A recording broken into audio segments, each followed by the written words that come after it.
তো আমার মা বোনেদের বলি রে শুনো কান ভরে, তোমার স্বামী গরিবী হলে জুলুম করহ না গো স্বামীর উপরে, জুলুম করহ না গো স্বামীর উপরে।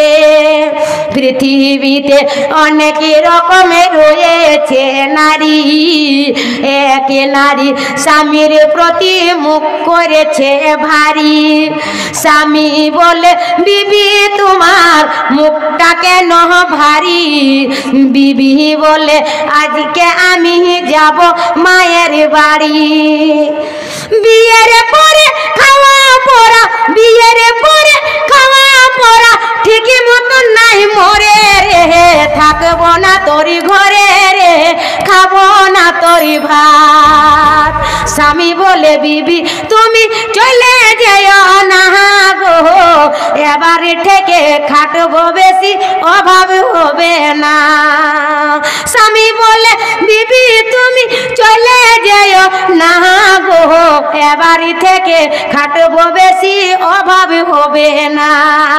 এ কথা শুনে বিবি, এ কথা শুনে বিবি কয়ে ওদের বাড়ির বউগুলি দেখো তুমি কত সুখে আছে, সারা গায়ে সোনার গহনা আছে রে, আমার গায়ে সোনার গহনা নাই রে, থাকবো না তোর ঘরে রে, খাবো না তোর ভাত। স্বামী বলে তাহার আমি গরিবী জান, খেটে লুটে খায়, কোথায় পাবো টাকা তোরে দিব আমি গহেনা রে, দিব আমি গহেনা। এ কথা শুনে বিবি খাওয়া দাওয়া ছেড়ে স্বামীর সাথে ঝগড়া করে তেড়ে তেড়ে আসে রে, তেড়ে তেড়ে আসে। এ কথা শুনে বিবি খাওয়া দাওয়া ছেড়ে স্বামীর সাথে ঝগড়া করে তেড়ে তেড়ে আসে রে, তেড়ে তেড়ে আসে। আমি জীবন দিব রে বুঝবি তো এইবারে রে, হে বুঝবি তো এইবারে।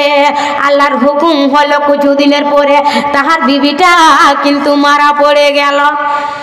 আল্লাহর হুকুম হলো তাহার বিবি কিছুদিনের পরে মারা পড়ে।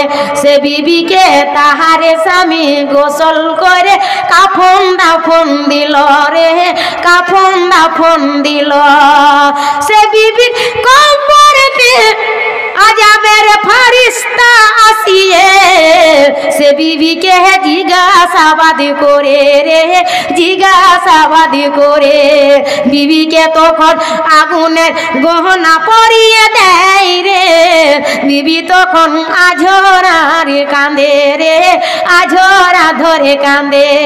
ফেরেশতা বলে গহনা পরিয়ে শাদি মিটিয়ে দিব রে, বুঝবি তো এইবারে রে, বুঝবি তুই এইবারে।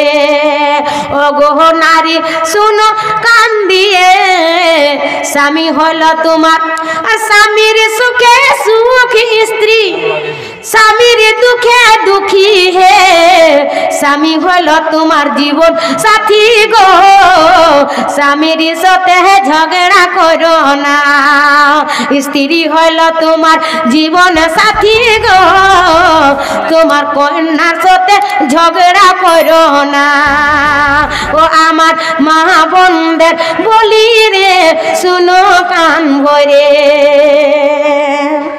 এতিম ছেলের সাথে ভালো সদ্ব্যবহার করতে হবে। এতিমরাকে 10-5 টাকা দিয়ে দিতে হবে। তোর বাবা নাই, খা বিস্কুট, খা চকলেট খা। আবার বেওয়া মানুষকে খুশহাল মুসলমান আছো তো আর্থিক